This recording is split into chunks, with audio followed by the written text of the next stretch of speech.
Lakini rai yangu nyingine ni kuwaomba wakulima wote nchini wa mazao mbalimbali, moja ni kununua mbegu bora zilizothibitishwa.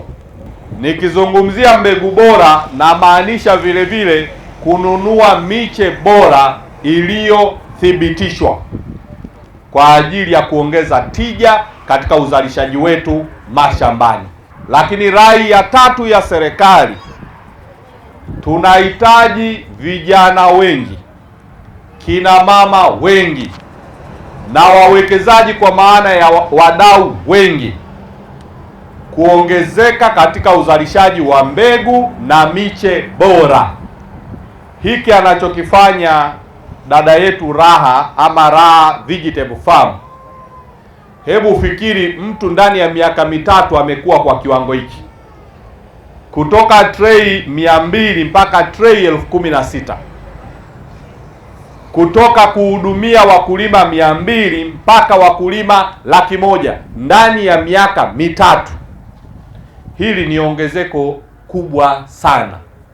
Kwa hiyo tunachowaomba ndugu wananchi ni kwamba tunahitaji akina Raha wengi watakaozalisha miche. Hii ni biashara na ni uwekezaji mzuri.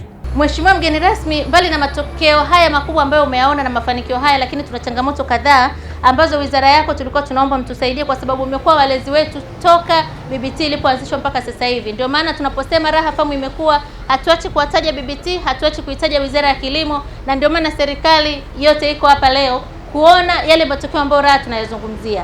Ila kama hizi changamoto zitatatuliwa, basi naamini Raha Farm tunayozungumzia leo, miaka 2 ijayo, tutakuwa tumeajiri vijana wengi sana wa Kitanzania, kama sio kutatua changamoto nyingi sana ambazo zimekuwa zikiwakabili wakulima wetu, hasa wa mazao ya mboga mboga. Changamoto ya pili ambayo inatusumbua Raha Farm ni vifungashio. Tunazalisha miche mizuri sawa, tunazalisha mbegu bora sawa, lakini tuna changamoto ya vifungashio. Hatuna brandi nzuri ambayo inatusaidia kupeleka hizi huduma kwa wateja wetu. Tunatumia boksi ambazo zikipita hapa huwezi kujua hata ni miche iko ndani yake. Hatuna kampuni nzuri ambayo inaweza kutuzalishia mheshimiwa maboksi kwa gharama ambazo tunaweza kumudu. Na kwa bahati nzuri wazalishaji sasa hivi ni wengi. Kama serikali mtaamua kutusaidia, maana yake wazalishaji tunaweza kujiorganize na tukaweza kulipa vifungashio kwa bei ambayo inaweza kutusaidia na mkulima akaweza kumudu.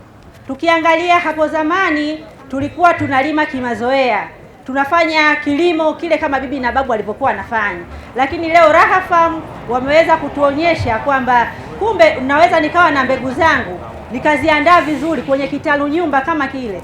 Kwa hiyo tukapunguza ule upotevu wa bidhaa zetu wakati pale tunapoenda kuzipanda mashambani. Kwa hiyo uvunaji unakuwa ni wa 100%. Lakini pia niwapongeze wajasiriamali wetu ambao wametuletea bidhaa mbalimbali. Tumepita hapo, tumeweza kujifunza vitu mbalimbali. Kuna wajasiriamali wametuonyesha namna gani ya kwamba hata kama ukiwa kwenye ukame, kwamba kuna bidhaa utaitumia ambayo itakusaidia wewe hata kipindi cha ukame, basi hiyo bidhaa itaweza kutoa unyevunyevu na mkulima huyu kuweza kulima na kuweza kuvuna kwa tija.